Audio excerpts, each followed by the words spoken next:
अब हम देख रहे हैं एजुकेशनल डिफ़िकल्टीज़ जो बच्चों को आती हैं। पहली जो एजुकेशनल डिफ़िकल्टी है वो है ट्रूएंसी। ट्रूएंसी का मतलब हो गया कि बच्चा स्कूल से बंक ले रहा है, छुट्टी कर रहा है, एब्सेंट हो रहा है, बिना किसी रीज़न के हो रहा है, जो कि बहुत ही गलत बात है। वो ट्रूएंसी हो गया। बहुत ही सिंपल है ये। स्कूल फोबिया नाम से समझ आ रहा है कि डर है स्कूल को लेके। अक्सर ये चीज़ छोटे बच्चों में देखी जाती है।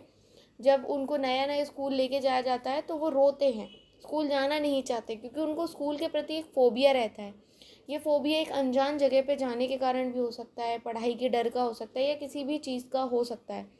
तो अच्छा रहेगा कि पेरेंट्स पहले से ही बच्चों को अपने से थोड़ी देर दूर रखने की आदत डलवा सकते हैं। इस तरह की चीज़ें कर सकते हैं। ठीक है। रिपीटेड फेलियर, कई बार क्या होता है कि बच्चों को ये भी डर बन जाता है, अगर वो एक दो बार फेल हो जाते हैं तो उनको डर बन जाता है और वो स्कूल नहीं जाना चाहते। और इसका ये एक और ये भी बात हम कर सकते हैं, रिपीटेड फेलियर होता है बच्चों को, पेरेंट्स उनको डांटते हैं, आगे उनका पढ़ने में और मन नहीं लगता और वो खुद को कमज़ोर समझने लगते हैं कि हम तो लूज़र ही हैं। तो ऐसे में उनको मोटिवेशन और सही गाइडेंस की ज़रूरत होती है। देखिए, कोई भी बच्चा पहले से ही साइंटिस्ट बन के नहीं आता है, उसको सही गाइडेंस अगर दिया जाए। हाँ, इंटेलिजेंस बहुत कुछ हेरिडिटी पे निर्भर करता है, लेकिन अगर सही गाइडेंस दिया जाए तो ये तो पक्की बात है कि आपका बच्चा फेल तो नहीं होगा। अगर बहुत ज़्यादा उसका आईक्यू नहीं भी हो पाए तो भी वो एक एवरेज पे तो आ ही जाएगा। ठीक है।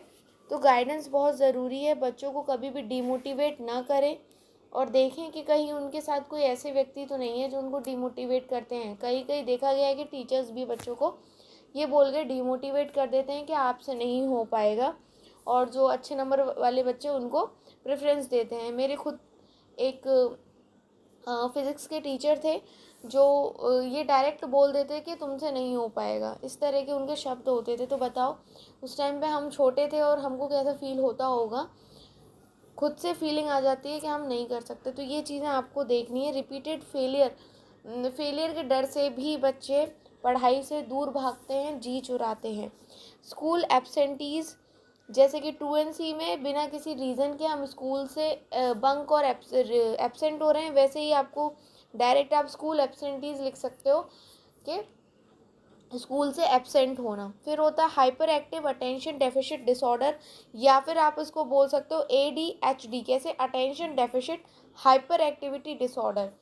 देखो, यहाँ पर अटेंशन का डेफिसिट यानी अटेंशन की कमी है, लेकिन हाइपर एक्टिव है, मतलब जो काम की बात है वहाँ पर पढ़ाई नहीं लग रही है।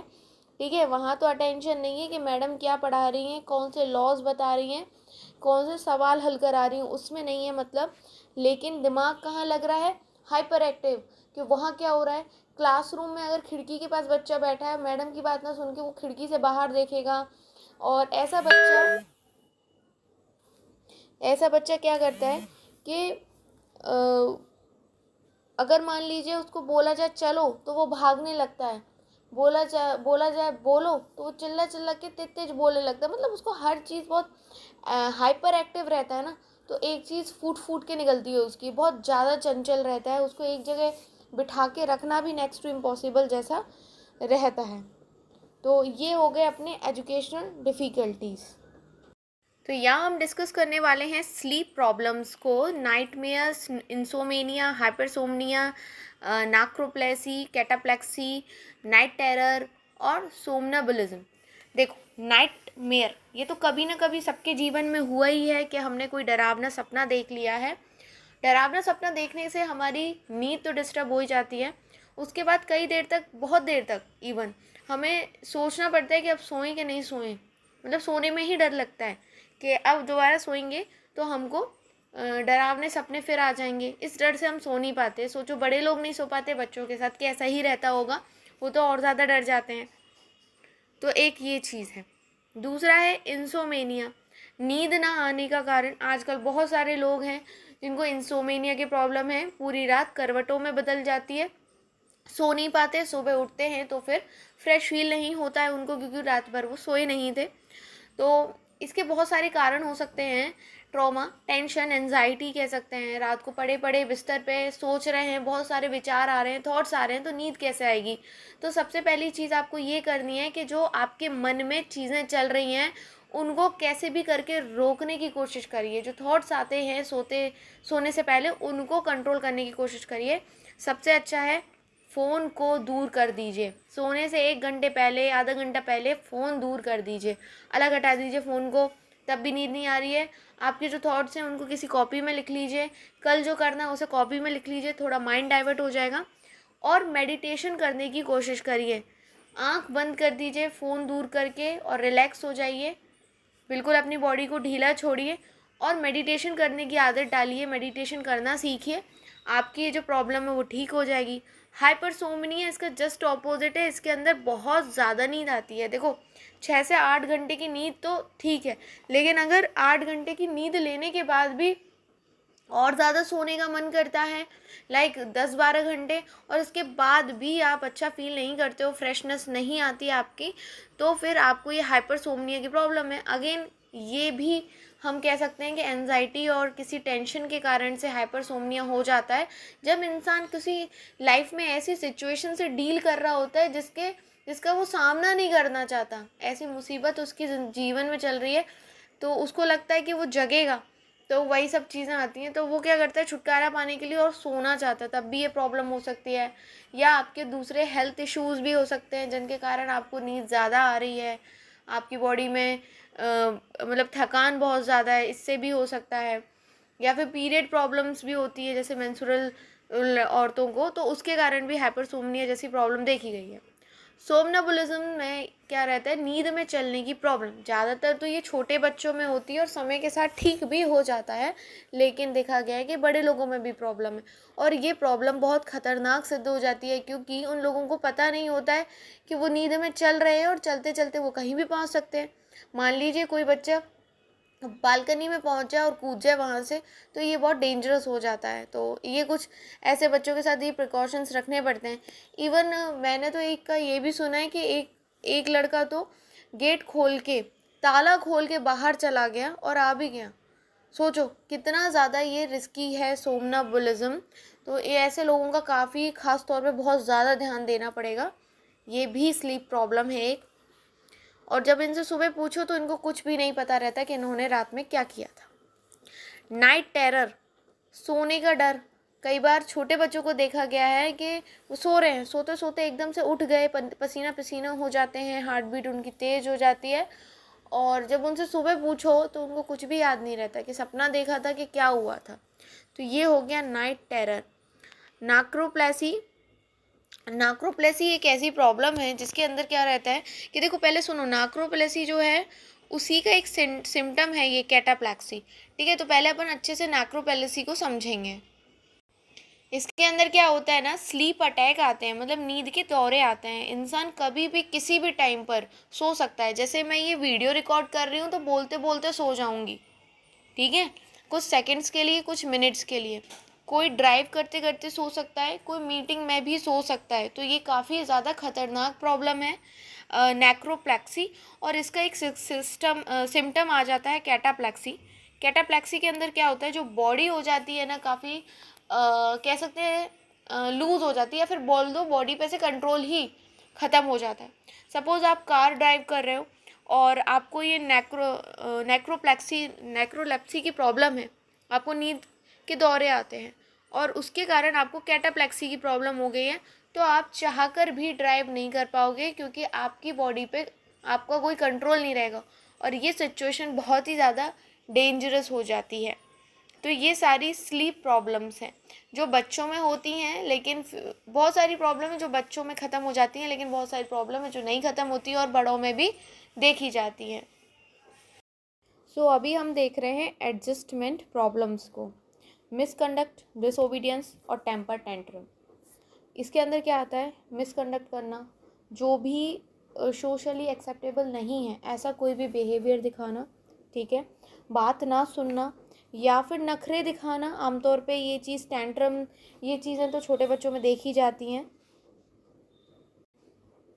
और सही तरीके से अगर डील किया जाए तो बचपन में ही इन चीज़ों से छुटकारा पाया जा सकता है। लाइक बच्चों को प्यार से समझाओ। अभी वो बच्चे हैं, आप अगर पहले से उनको मारपीट स्टार्ट कर दोगे तो वो और ज़्यादा आपकी बात नहीं सुनेंगे, डरने लगेंगे और आपसे बातें छुपाने भी लगेंगे। तो उनको प्यार से समझाया जा सकता है, क्योंकि कहते हैं ना कि जब मिट्टी कच्ची होती है तब उस पर शेप दिया जा सकता है। तो जब बच्चे छोटे होते हैं ना, तब उनको हम सही संस्कार दे के, सही बातें बता के सुधारा जा सकता है। लेकिन जब वो थोड़े बड़े हो जाते हैं ना, फिर सुधारना मुश्किल हो जाता है। तो अर्ली एज में ही चीज़ों को डील करना चाहिए। यहाँ हम देखने वाले हैं इमोशनल प्रॉब्लम्स जो लोगों में देखी जाती हैं, बच्चों में देखी जाती हैं। टिमिड यानी कि डरपोक। जो लोग थोड़े डरते हैं, डरपोक होते हैं, तो उनको देखा जाता है उनके अंदर करेज की, कॉन्फिडेंस की कमी होती है। ऐसे लोगों को डर उनका भगाने के लिए हमें उनसे बोलना चाहिए कि आप वो चीज़ करें जिनमें वो अच्छे हैं। जब वो अच्छी चीज़ करेंगे, और मतलब जो चीज़ उनको अच्छी लगती है वो करेंगे, तो वो अच्छा करेंगे। और जब वो अच्छा करेंगे तो उनको अपने आप में कॉन्फिडेंस आएगा और उनका जो ये डर है वो कम होगा। ठीक है। फिर नेगेटिविज़्म, यानी ऐसे लोग हर चीज़ में नेगेटिव ही देखते हैं। हर चीज़ का उनको मतलब नेगेटिव ही दिखेगा। कोई कितनी भी अच्छी चीज़ हो पर उनको नेगेटिव दिखेगा। ये भी इमोशनल प्रॉब्लम है। जेलसी क्या होती है? आपकी कोई चीज़ है, वो आपसे खो ना जाए, कोई उसे आपसे छीन ना ले, ये एक जेलसी में आती है। सपोज़ आपकी कोई गर्लफ्रेंड है, वो किसी हैंडसम लड़के के साथ डांस कर रही है, तो आपको थोड़ा सा जेलसी होगी कि वो उसके साथ डांस कर रही है, कहीं वो लड़का आपसे आपकी गर्लफ्रेंड ना छीन ले। ठीक है। हम आमतौर पे जेलसी, जलन जो सोचते हैं वो अलग होता है। एनवी होता है वो, कि उसके पास तो ये है, गाड़ी है, बंगला है, मेरे पास नहीं। वो एनवी होता है। और जेलसी ये होता है कि आपके पास वो चीज़ है लेकिन वो आपसे छिन ना जाए, आपको उसका डर है। शाइनेस आपको पता ही है, शर्माना। ये जो शर्माना है कई जगह बच्चे को पीछे ढकेल देता है। ठीक है। पार्टिसिपेट नहीं करने देता है चीज़ों में, को करिकुलर एक्टिविटीज़ में, क्योंकि वो शर्माता है। क्लास में मैडम जब क्वेश्चन पूछती हैं तो वो आते हुए भी नहीं बोल पाता, बिकॉज वो शर्माता है, तो अपनी बात नहीं बोल पाता। फियर, हर चीज़ का उसको डर लगता है। सपोज़ मैडम ने क्वेश्चन पूछा, बच्चे को क्वेश्चन आता है लेकिन वो जवाब इसलिए नहीं दे रहा कि अगर गलत बोल दिया तो मैडम मारेगी, मैडम डांटेगी या इंसल्ट हो जाएगी। तो ये जो डर है, ये जो फियर फैक्टर है, इसके कारण बच्चा कुछ भी स्टेप ही नहीं ले पाता है आगे। तो लाइफ में बहुत प्रॉब्लम्स आती हैं। रिस्क लेना तो ज़रूरी है, रिस्क तभी लेगा जब ये डर हटेगा। एंगर इश्यूज़, बहुत लोगों को एंगर इश्यूज़ होते हैं, और छोटे में ही अगर एंगर पे कंट्रोल ना किया जाए तो आगे ये जो एंगर है ना, लाइफ को बर्बाद कर सकता है। रिलेशनशिप्स हो, वर्क एरिया हो, या कोई भी आपकी पर्सनल प्रोफेशनल लाइफ हो, एंगर सब कुछ ख़राब कर सकता है। गुस्सा रिश्ते ख़राब करता है। लोगों को लगता है हमने दूसरे पे गुस्सा किया, लेकिन गुस्से में आप अपना ही नुकसान कर लेते हो। ठीक है। इसलिए गुस्सा अगर आपको आता है तो मेडिटेशन करो और गुस्से को शांत करने की कोशिश करो। एंजाइटी, डर लगना बहुत चीज़ है ना, एक्सेसिव किसी भी चीज़ को लेके डर लगना, वरी करना, जो एवरीडे सिचुएशंस हैं, छोटी मोटी बातें, उनको भी लेके एकदम से बहुत ज़्यादा टेंशन में आ जाना, इज़ एंजाइटी। तो ये सारी जो थी वो इमोशनल प्रॉब्लम्स थी जो हम डे टू डे लाइफ में देखते हैं। एंटी सोशल प्रॉब्लम्स के अंदर आ जाती है डेलिक्वेंसी, यानी कि बच्चा जो होता है माइनर एज में, छोटी सी उम्र में क्राइम करना स्टार्ट कर देता है, वायलेंस करना स्टार्ट कर देता है। ठीक है। डिस्ट्रक्टिव एटीट्यूड्स में क्या होता है, बच्चा इस तरह का एटीट्यूड ले आता है, डिस्ट्रक्टिव मतलब जो उसके लिए ही हानिकारक है, खुद को ही वो हार्म पहुंचाता है इस एटीट्यूड के अंदर, क्योंकि उसका डिस्ट्रक्टिव एटीट्यूड बन जाता है और खुद के प्रति बन जाता है, जो अगेन उसके लिए भी अच्छा नहीं है, सोसाइटी के लिए भी अच्छा नहीं है। क्लैप्टोमेनिया में क्या होता है कि अर्ज होती है इंसान को चोरी करने की, स्टीलिंग करने की। सब्सटेंस अब्यूज़ और ड्रग एडिक्ट दोनों ही ड्रग्स से रिलेटेड हैं, ड्रग्स कंजप्शन से रिलेटेड है, लेकिन ड्रग एडिक्ट खुद से ड्रग्स लेते हैं, और सब्सटेंस अब्यूज़ में किसी को ज़बरदस्ती ड्रग दिया जाता है।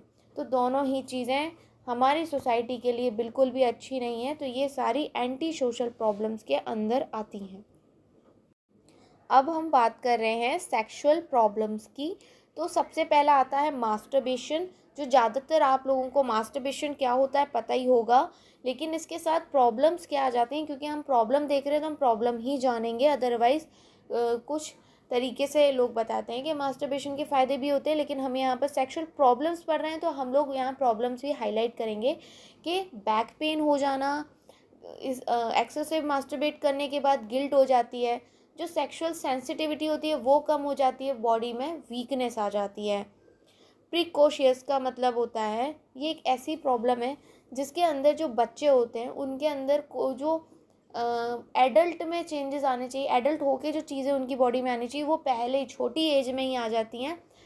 अब हम यहाँ पर सेक्सुअल प्रॉब्लम पढ़ रहे हैं तो हम सेक्सुअल प्रॉब्लम को ही समझेंगे, जैसे कि प्यूबर्टी आ जाना। प्यूबर्टी का टाइम नॉर्मली गर्ल्स में 8 के बाद और बॉयज़ में 9 के बाद आता है, लेकिन जिसको ये प्रॉब्लम हो रही हो प्रिकॉशियस, तो उसके अंदर ये चेंजेस प्यूबर्टी वाले पहले ही आ जाते हैं और वो पहले ही जवान होना कह सकते हैं, एक टाइम से पहले ही स्टार्ट हो जाता है। तो ये कोई अच्छी चीज़ नहीं है, क्योंकि कुदरत ने, नेचर ने हर चीज़ का टाइम फिक्स किया है और उसी टाइम पे वो चीज़ होती है, तो बैलेंस बना रहता है। पहले होना या फिर लेट होना, दोनों ही चीज़ें प्रॉब्लम करती हैं। फिर आता है होमोसेक्सुअलिटी, यानी कि सेम जो सेक्सुअल है बिहेवियर रखना सेम सेक्स के अंदर, मतलब boy to boy, girl to girl. Hyper sexuality का प्रॉब्लम क्या है कि बहुत ज़्यादा, बोल सकते हैं inability to control sexual desires, मतलब बहुत ज़्यादा मन करना सेक्स का, तो ये चीज़ भी ठीक नहीं है। अगेन हर चीज़ लिमिट में ही ठीक रहती है, ठीक है। और मैंने कारण बताया, इससे भी बैक पेन हो सकता है, बॉडी में और भी बहुत सारी प्रॉब्लम्स क्रिएट हो सकती है। इंसेस्ट के अंदर क्या होता है कि इंसान को सेक्सुअल डिज़ायर्स आती हैं, लेकिन वो सेक्सुअल डिज़ायर्स आती हैं अपनी फैमिली मेम्बर या क्लोज ब्लड रिलेशन मेंबर जो होते हैं फैमिली के, उनके साथ करने की, ठीक है। सेक्सुअल असॉल्ट आपको पता ही होगा कि टच विदाउट कंसेंट, मतलब इच्छा के विरुद्ध जाके कोई आपको छूता है गलत तरीके से सेक्सुअली, तो वो सेक्सुअल असॉल्ट की श्रेणी में आता है। तो ये थी सेक्सुअल प्रॉब्लम्स। आई होप आपको समझ में आई होंगी। जो नहीं आई कमेंट करिएगा और बताइएगा।